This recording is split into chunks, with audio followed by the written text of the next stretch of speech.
So this is a different type of episode today, you guys, because there's just so much going on in the world. And I feel like we need to talk about some things, particularly like how I've been adjusting my risk management in our household and for our business, because the world is really unstable. And I feel like all of us want to have this kind of like, I don't want to be paying attention energy. Like I would prefer for my own mental not to tune in. I would prefer to turn the TV off.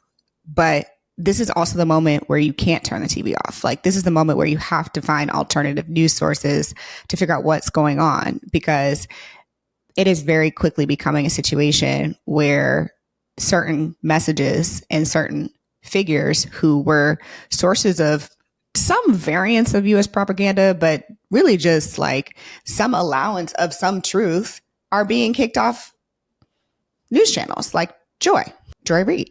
And I look at people like Don Lemon, Angela Rye, Joy Reid, Roland Martin, these people who have dedicated their whole lives to being stewards of truth and information and keeping the pressure on people's necks. And they are all building these giant YouTube and internet empires that they can control so that they are able to actually still get the information out to us. Like, I want to give a huge shout out to Roland, who literally anytime some like crazy shit goes down, Roland is texting me like, yo, sis, we got to do this. Like he is just one of those people who's so genuine to his core of wanting what's right and what's best for African Americans and what's best for Black people in this country. Even Amanda Seales, who literally is like, I'm off Instagram. I know a lot of people don't like Amanda, and I understand that she rubs a lot of people the wrong way, but she still was at least somebody who would apply pressure and allow us to think differently about maybe we should question the situation. Again, not saying you always agree with her, but at least she's asking critical questions. And so what kind of company do we become as Blavity? What kind of people do we become as a community? What kind of citizens are we if we're not able to sit with other people who are critical of the system in which we are operating within? That system that we did not choose necessarily. Some people chose it. Actually, millions of people chose the system that we're living in there right now. And they're definitely in the, FO situation, because things are about to get real tough with these tariffs. Things are about to get real tough with the stock market. So I just wanted to walk through some things that me and my family are doing, as well as in business, what we're doing. Hey everyone, I'm Morgan DeBaun, a passionate entrepreneur and life advisor. With the Journey podcast, you'll discover that success isn't about the destination, it's about the journey. I'm sharing stories of amazing people who've taken control of their lives. Join me on my own journey to discover the secret sauce behind reaching success with permission from no one else. I'm going to start on the personal life side. So first things first, we stocked up on just some necessities, because I'm most concerned with like the day-to-day risk that now we're incurring. Things like food quality, things like air quality, water quality, in a system, particularly living in Tennessee, in a system where things are going to get dysregulated more so than they've ever been before, and where the checks and balances are decreasing. There's going to be a lot of room for capital greed and people to cut corners and not really get checked for that. You guys have seen like every week, it feels like there's a new report of listeria in some organic broccoli that I'm like, how does organic broccoli that's triple washed supposed to have, like, how's it have listeria in it? So nothing is safe. So we're shopping at farmers markets. We're doing local community CSAs this summer. So that's for community agriculture effectively. We buy a box every week. We pick it up. It's got all the veggies we need for the week and more, frankly, and it's incredibly cost effective. We always grow our own basil and tomatoes and things like that here at the house. I'm very bad at gardening. If you listen to me talk before, I'm very bad at a lot of things. This is one of them, but we will give it a go again this year. The other thing that we're doing is Josh is in the process of researching deep freezers, and we're going to probably buy, some take it further with meat. So buy a quarter of a cow, probably some chickens, and just try to make sure that the diversity of food that we're eating is more localized in nature, and also supporting the local agriculture nearby here in Tennessee. But then also just knowing the people that are making the food that we are eating. The other thing I think about a lot is like restaurants and restaurant food quality. I mean, even something as simple as like Chick-fil-A. You guys have seen Chick-fil-A no longer has as many regulations around what type of chicken quality that they're even going to give us, right? So the eating out, we are not very good at this. We eat out probably 2-3 times a week minimum, maybe even more, just because we've got a lot going on. So we're just trying to figure out, okay, do we do a lot more food prep and then have food in the deep freezer? We got to figure out basically how to do that. So that's something that we're working on. The next thing that we've done is buy a variety of types of batteries. So batteries that are big enough to ensure all of our devices are charged, that are mobile. And then we also have a huge battery that is not very mobile, but that can generate enough power for our house. So it's effectively a generator. Again, we live in Tennessee. There's lots of tornadoes, there's floods, there's all types of things that can happen on the power grid here. And so we just want to make sure that regardless of the situation, we have access to power so that we can do what we need to do and take care of our family. We created an exit strategy. Now this got really weird. Like I asked Josh, what would we do if we needed to get out? Like if we needed to get out of the city and we couldn't fly, what would we do? Because we're landlocked, right? So he was like, okay, I would probably drive to, we've got family that lives in Asheville. So he was like, I'd probably drive to Asheville. And I'm like, but if it's just popping off here, it's probably popping off in Asheville too. I mean, I guess there's like more nature there. So it's like easier to be self-sustaining there. But we really had to think about if we could not fly to get out because we waited too long for whatever situation is going down, what would our plan be?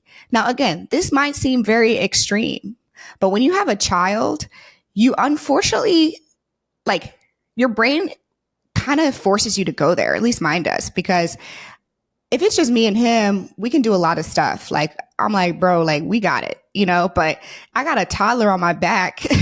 I need a plan because our son is not about to sit in a car for 10 hours necessarily. Like, like he gonna do what needs to be done, but like we need a plan and I don't want to be last minute with it, which then brings me to kind of all of our materials and just making sure we have enough stuff. So we actually have a relatively stocked house. So we don't need a lot of things, but there's some basics that I didn't have. I didn't have anything for water storage.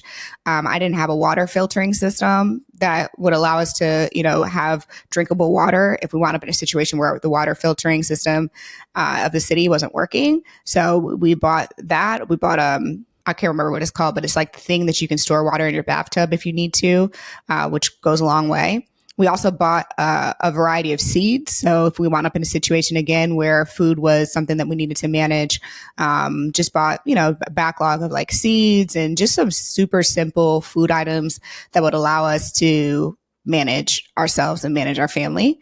I didn't go out and buy like a whole room of canned goods. Like, I feel like there's going to be a step between now and where we're going that we can go get some canned goods. Okay. But I did feel like there could be a not that much time between a step from where we are now and we'd feel safer if we weren't in a city right now, or we'd feel safer if we could just like filter our own water.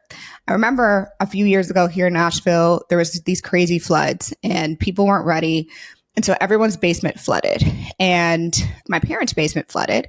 My parents are in their mid 60s. So it was a lot of work to get all the water out and drain all the water out into their yard. And since everyone around them was also draining all the water into the yard, the neighbor to their left was draining the water from their yard and their basement into our yard. And so I was like, I'm not about to have my parents work all day, all night, clearing this water out for then you to put more water back into their yard, So, and we needed another water pumper because we just wanted it to move faster and they were all sold out, right? So like in that scenario, the fact that my parents had a water pumper at all to be able to get this water out was helpful. But like, that's a scenario in which a disaster happens. You go get the water filter, you go get the water pumper, you go to get the whatever, the generator, and they're all sold out because everybody had to do the same thing at the same time. So those are the things that we're basically just pre-planning for and just making sure we have options for. So yeah, those are like the main things. We've also just thought about like, do we have like matches in the house? Do we have fuel in the house? Like, do we have gas, somewhere in the house? Like just making sure that we have those things that if something happens, we're not scrambling for a basic necessity in order to be mobile. So that's what's going on in our personal life. I don't think that this is going to happen. I don't think that this stuff is needed, but I also believe that we can't be naive that there was a point in other countries in which people didn't think something would happen and then it did. And you don't know you're at that point until it happens. You know what I'm saying? So I think it's best to be thoughtful, spend a little bit of energy and time figuring out what makes sense for you and what your risk tolerance is. How much time do you think you have between point A and point B? And just come up with a game plan. We bought a paper map. Oh, that was critical. A paper map. Imagine a world in which you don't have the internet. So how do you know where you're going? So we got a paper map. Okay. So just things like that. Just literally just ask your like, what if this? And what if this? And then what? And then what? And then what? And then what? And then what? And don't do it forever because you can go into an entire depression and doom scroll and like all this thing. But just that is what I've done.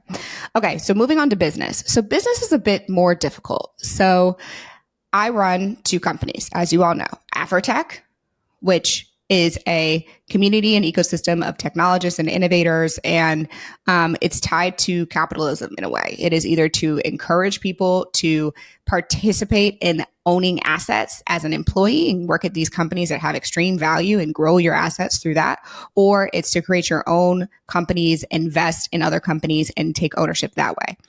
So how do you protect a company and a brand that's built on capitalism when the narrative is that when you are a person of color in this country, you're given all these extra steps in order to be successful, and you're given all this extra treatment to be given a seat at the table, when that's actually not the case. You're given negative steps. They put more barriers for you to get a seat at the table, and then put even more barriers for you to stay there and rise up. So there's kind of this catch-22 where in order for Afrotech to continue to exist, we have to participate in the ecosystem in which there's high growth.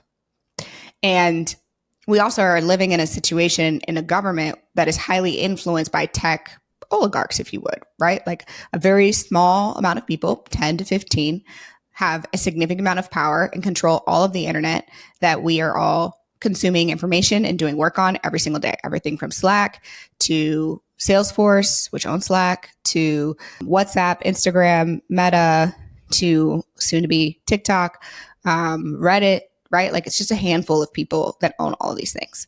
So what do we do? So for Afrotech, we've doubled down on helping and working with venture capitalists and founders, because my belief has always been that one of the ways for us to grow as people and to grow in power is to be significant equity holders and asset owners. And in order to be an asset owner that's significant enough to have power, you really have to be an investor where you're taking a 10 to 15%, 20%, 5%, or you need to be a founder. Okay.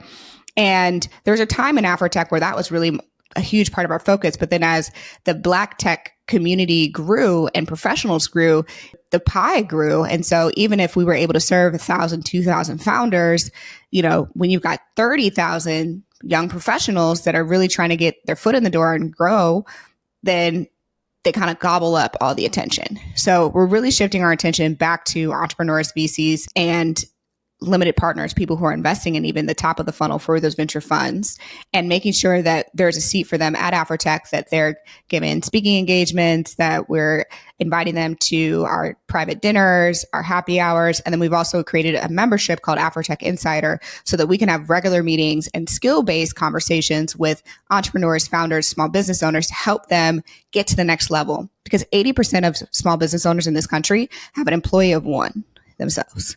So how do we help not just them raise money, but also just have a profitable, sustainable business so that they have optionality? There used to be a lot of resources for Black founders. There was Founders Gym by Mandela. There was all these accelerators and different programs. There's Numi Accelerator by Angela. There's so many different things. All those things have kind of gone away. There's Techstars, there's Y Combinator, there's 500 Startups. But other than those 3 accelerators, which are not Black specific, a lot of those resources have gone away. So we're trying to make sure that those resources are still available so that we can help people get to the next level, because it's never been more difficult than it is today to raise money, which I feel like we say every year, but unfortunately, it is still the case. The next thing that we're working on the media side is there's this really weird thing in media where all these brands are saying, we don't prioritize D&I. We're not going to prioritize D&I. And yet for them to grow as companies, remember, we're in a capitalistic society. So for them, in order to grow as companies, in order to increase market share, they're going to need minority consumers because the minority consumers are about to become the new majority, like in 5 seconds. Okay. So to basically say, we're not going to prioritize Black and brown multicultural agencies. We're not going to prioritize advertising to multicultural audiences. We're not going to run campaigns to celebrate multicultural communities and heritages. It's just honestly just dumb. And so they're saying one thing on the left. Well, really it's on the right. They're saying one thing on the right, like we're getting rid of D&I, but on the left, they're still being held accountable to shareholder growth, and they're still being accountable to consumers actually buying their products and purchasing their products. And in order for them to grow their market share, they're going to have to convert Black and brown consumers to buy their products. So they're at this really weird thing where they're saying one thing, but behind closed doors, they're doing another. They're still buying ads with companies like Blavity. They're still doing content and advertisements in Spanish because they need to reach new consumers who are Spanish is their first language. Like, so what we've been trying to do as a company is basically say, look, we saw your D&I statement. We don't agree with it. And now we're going to upcharge you effectively. So there's certain clients and certain partners where we're like, you're not allowed to buy these types of products from us because you're not really rocking with us unless we're buying your products. And we're a core consumer for you. So until your leadership makes a different decision about the messaging that they want to have, we're not a good fit for you. You can buy some display ads and stuff like that. But when it comes to like brand deals and sponsorships and stuff, we're being very careful with the things that we say yes to. And we're having a lot of conversations behind closed doors with these advertisers who've said these huge public statements and then want to have a meeting about how to reach Black consumers. As one of the brands that is the largest conglomerate for reaching Black consumers, we have that power to basically be like, tell me more about this statement that your CEO made though. Like, tell me more about that. So that's what we're doing behind the scenes. I've been on the phone with more chief diversity officers. I haven't been on the phone with this many chief diversity officers who are changing their titles, by the way, but I haven't been on the phone with this many chief diversity officers since George Floyd's murder, for real. And I don't love that. I mean, I'm happy that I'm able to give them some counsel, but I also am disappointed that everything's so fickle when in reality, we've been very loyal customers to so many of these businesses for so many years. So those are the different things that are happening behind the scenes and that we're working through. But I just think that for anyone who's an entrepreneur who's listening to this or watching this, you kind of have to decide where you're going to stand 10 toes down and then also decide where you're like, you know what, this is just potato. Like, I'm going to choose not to put a lot of energy over here while there's all this political fodder. And I'm just going to stay focused on my core mission. And there's going to be times when you're like, no, like I'm actually going to stand up for something right now. And I think it'll make a difference. So you got to decide what that risk tolerance is for you in your company. The other thing is that we're reducing our budgets. We had a budget that we spent months building, and we're being even more lean this year. And the reason for that is we don't know what's going to happen at the top of the political system. We don't know what's going to happen with consumer spending, with the tariffs. And so if there's a situation where advertising decreases significantly, job availability decreases significantly, I want to make sure that our company has enough cash in the bank to withstand the ups and downs. And with any business, longevity and resilience is one of the reasons you win. A lot of my competitors, a lot of my counterparts have not won and have gone out of business because they overspent and then they did not pull it back. So we're doing that as reasonably as possible, reducing frequency of content where needed. There's a lot of things we do just because it's the right thing to do or it's the fun thing to do. So we're cutting any sort of fat that doesn't impact, our employees. So those are just the things that I'm managing. So hopefully that was helpful for you. Let me know what other questions you guys have about how I'm managing these things personally or professionally. We are taking a new approach with the podcast of me spending a lot more time doing more direct conversations with you all. And I really hope that this helps you feel empowered to be in control of what happens to you, to be in control of how you react to situations because you've been proactive, thinking through all the risk that might come your way. And that's one of the core values that I live by is like, I want to be in the driver's seat as much as possible. And I can choose to think through various scenarios. It's one of the core kind of frameworks in my book is basically how do you make effective decisions and how do you think through decisions that allow you to have an openness to growth so that you already manage the risk in your mind proactively. And that's been one of the key things that has kept me growing year over year, regardless of what is thrown my way. So let me know what you think of this episode. Leave a comment. If you are watching on YouTube, make sure you subscribe. If you're watching or listening to this on podcast, make sure you subscribe and leave a review. Until next time, I'll see you later. Bye. Thanks for listening to the Journey Podcast. If you enjoyed this episode, make sure you leave a review and head to our Instagram and YouTube to leave a comment. I look forward to hearing how this podcast has made an impact on your own journey.